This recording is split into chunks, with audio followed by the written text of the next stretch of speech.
السلام علیکم ورحمۃ اللہ وبرکاتہ۔ پیارے ناظرین کرام، ہم انشاءاللہ وضو کا طریقہ اور اس کے بعد انشاءاللہ غسل کا طریقہ بھی آپ حضرات کو بتائیں گے، لیکن یہاں ایک بات ہم بتا دیں کہ شریعت اسلامیہ کے اندر طہارت کی بہت بڑی اہمیت اور فضیلت ہے۔ آدمی پاک اور صاف رہے، طہارت کا خیال رکھے، اس چیز کی بہت بڑی اہمیت ہے، اس کا بہت بڑا مقام اور مرتبہ ہے۔ بہت سارے لوگ ہیں مسلمان ہونے کے باوجود جمعہ کے دن وہ نہائے یا غسل کیا اور اس کے بعد پھر جو ہے آزاد رہتے ہیں، جہاں چاہے پیشاب کیا یا بڑی ناپاکی سے دوچار ہوئے، اس کے بعد کوئی نہ غسل کی فکر ہے نہ کچھ ہے، اگلا جمعہ آیا اس کے بعد نہا دھو لیے۔ میرے بھائیوں، قرآن کریم کے اندر اللہ رب العالمین نے اپنے نبی جناب محمد رسول اللہ صلی اللہ علیہ وسلم کو جہاں اللہ کی بڑائی کرنے کا حکم دیا، وہیں پر فرمایا وَثِيَابَكَ فَطَهِّرْ،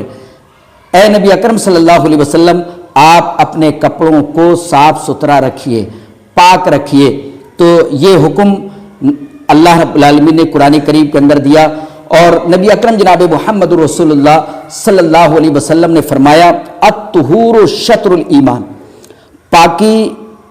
حاصل کرنا، پاک رہنا یہ آدھا ایمان ہے۔ آپ اس جملے پر غور کریں، نبی اکرم صلی اللہ علیہ وسلم تھوڑی سی کوئی بات کہتے ہیں لیکن معنویت بہت زیادہ ہوتی ہے، اس کے اندر معنی بہت زیادہ ہوتا ہے، اس کے اندر مفہوم بہت زیادہ ہوتا ہے۔ تو اندازہ کریں، نبی اکرم صلی اللہ علیہ وسلم نے فرمایا الطہور شطر الایمان، یہ پاکی حاصل کرنا یہ آدھا ایمان ہے۔ اب غور کریں،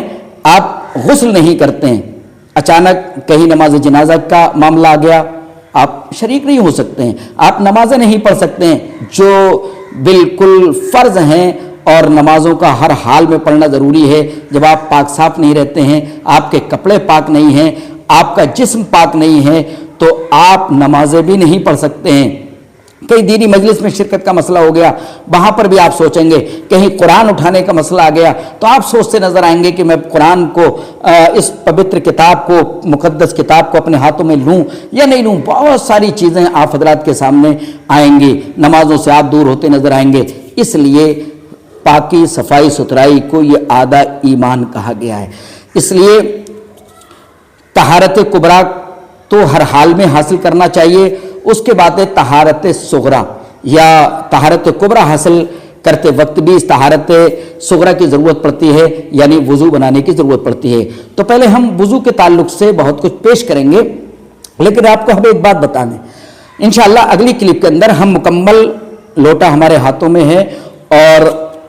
گرم پانی کا دور چل رہا ہے،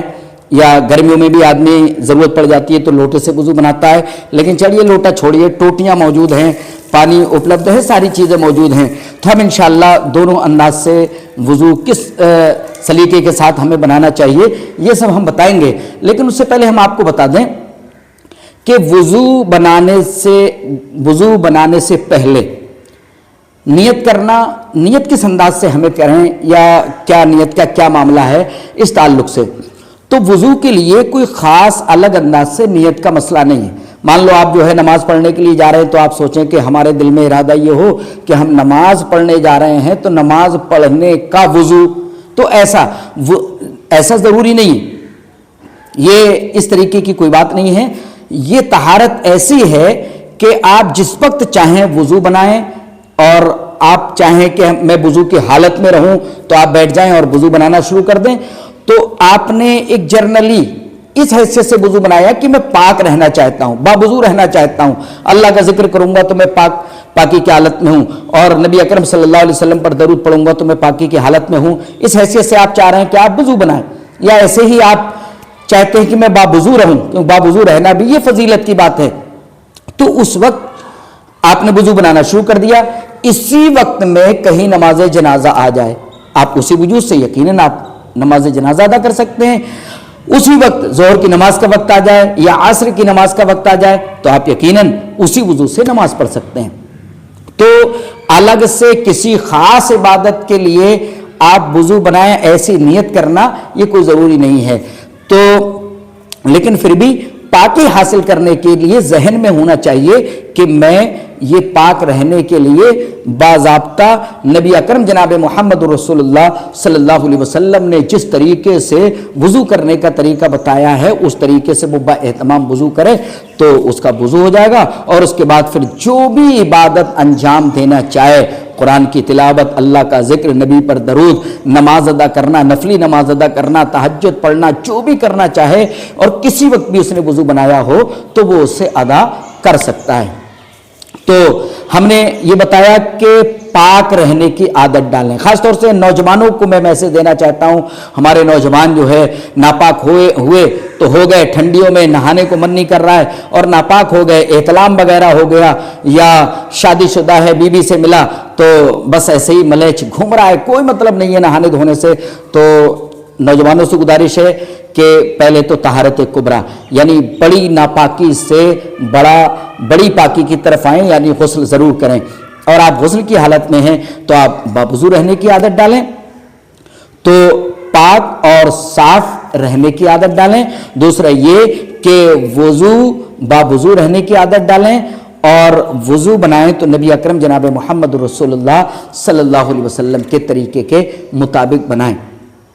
ہم آپ کو ایک بات اور بتاتے ہیں وضو کا، انشاءاللہ اس کے بعد ہم اگلی کلپ اور اگلی ویڈیو میں آپ کو بتائیں گے، لیکن اس سے پہلے ہم بتا دیں کہ وضو سے پہلے مسواک کرنا یہ نبی اکرم جناب محمد رسول اللہ صلی اللہ علیہ وسلم کی بڑی پیاری سنت اور بڑا پیارا آپ کا عمل، بڑا پیارا طریقہ ہے جو اپنے دل و جاں سے لگانے کے لائق ہے، اور اس پر ہمیں عمل کرنا بھی چاہیے، کیونکہ مسواک کا فائدہ خود ہمارے ظاہری طور پر ہمارے دانتوں کے لیے، ہمارے منہ کے لیے ہے، اور پھر نبی اکرم صلی اللہ علیہ وسلم کی سنت ادا کرنے پر ثواب ملے گا۔ تو آج یہ چلن تقریباً یا اس سنت پر عمل مفقود ہو گیا ہے، ختم ہو گیا ہے، لوگ نہیں کرنا چاہتے ہیں، بس وہی جو مارکیٹ میں پائے جانے والے ٹوتھ پیسٹ اور اس طریقے کے منجن وغیرہ، بس یہی سب کچھ ہیں۔ لیکن ایک نقطہ میں یہاں پر بتا دوں، اللہ کے نبی جناب محمد رسول اللہ صلی اللہ علیہ وسلم نے فرمایا لولا ان اشق علی امتی لامرتهم بالسواک، اگر میری امت پر مشکل نہ ہوتا تو میں ہر وضو کے وقت اپنی امت کو ہر وضو کے وقت مسواک کرنا یہ ضروری قرار دے دیتا، اگر یہ مشکل نہیں ہوتا۔ واقعی مشکل ہے، شہروں میں لوگ رہ رہے ہیں، اچانک کہاں سے ڈھونڈ کر کے لائیں گے، حالانکہ شہروں میں مسواک زیادہ ہم نے وضو خانوں پر جو ہے رکھی ہوئی دیکھی ہیں، دیہاتوں میں لوگ کم اہتمام کرتے ہیں، حالانکہ بہت آسانی سے وہ چھوٹی سی ڈالی نیم کی یا شیشم کی یا پیلو وغیرہ لا سکتے ہیں۔ تو اس کے بڑے فوائد ہیں دانتوں کے اعتبار سے اور صفائی حاصل کرنے کے اعتبار سے۔ لیکن اس کے وپریت، اس کے الٹا ہم کیا کرتے ہیں، ہم مسجدوں میں آنے کے وقت بیڑی لگا لیتے ہیں، بیڑی پیتے ہیں، بیڑی پیتے ہوئے کھینچتے ہوئے چلے آ رہے ہیں، چلے آتے ہیں ہم، اور اس کے بعد مسجد کے دروازے پر آ کر کے اس کو بجھا دیتے ہیں، اور مسجد میں گئے، جلدی سے ٹوٹی کھولی اور فٹافٹ وضو کیا، دھڑ دھڑ وضو کیا، اور وضو کرنے کے بعد یہ جا رہے ہیں، ان کے منہ سے وہ گندگی اور وہ گندھ پھوٹتی ہے، وہ بدبو پھوٹتی ہے کہ کچھ کہا نہیں جا سکتا۔ وہ کتنی بدبو آتی ہے یہ وہی بتا سکتے ہیں جو بیڑی کا سیون نہیں کرتے ہیں، جو گٹکے نہیں کھاتے ہیں، جو پان تمباکو کا اہتمام نہیں کرتے ہیں، انہیں پتہ چلتا ہے کہ ان کے پاس سے کتنی بدبو آ رہی ہے۔ تو اللہ کے نبی صلی اللہ علیہ وسلم نے یہ مسواک کرنے کی جو اہمیت وضو کے وقت اور نماز کے وقت بھی جو آپ نے تعلیم فرمائی، وہ اسی مقصد سے تاکہ لوگوں کے منہ کے اندر جو تھوڑی دیر اسٹے رہتا ہے، آدمی نے کھانا کھایا اور اس کے بعد پھر کچھ دیر کے بعد 1 گھنٹے کے بعد 2 گھنٹے کے بعد وہ نماز پڑھنے کے لیے جا رہا ہے تو اس سے جو ہے بدبو آ سکتی ہے۔ تو اس صفائی کے لیے اور منہ سے بدبو کو ختم کرنے کے لیے، کیونکہ نبی اکرم صلی اللہ علیہ وسلم کو خوشبو پسند تھی، بدبو سے آپ نفرت کیا کرتے تھے، تو اس بنا پر آپ نے وضو کے وقت آپ نے فرمایا کہ اگر وضو کے وقت لوگوں پر شاک نہیں گزرتا، مشکل نہ ہوتا تو میں اس کا حکم دے دیتا۔ تو اس بنا پر میں اپنے بھائیوں سے گزارش کروں گا کہ اگر ممکن ہو سکے تو ہم مسواک کا سیون کریں، مسواک کیا کریں وضو سے پہلے، اور آپ سعودی عربیہ کے اندر جائیں، وہاں نبی اکرم جناب محمد رسول اللہ صلی اللہ علیہ وسلم کے سچے شہدائی، نبی کی باتوں کو ماننے والے، کتاب و سنت کے مطابق چلنے والے، وہ نماز کے وقت بھی، چونکہ ایک حدیث میں ہے کہ نماز کے وقت بھی میں جو ہے حکم دیتا تو اللہ کے نبی صلی اللہ علیہ وسلم نماز کے وقت بھی کر لیا کرتے تھے. تو وہاں آج بھی عمل ہوتا ہے کہ لوگ کان پر مسواک رکھے رہتے ہیں اور جیسے ہی جماعت کھڑی ہوتی ہے فوراً جو ہے مسواک اٹھاتے ہیں, صرف سنت ادا کرنے کے لیے یوں مارتے ہیں, اس کے بعد رکھ لیتے ہیں. تو میرے بھائیوں, آئیے وضو کے تعلق سے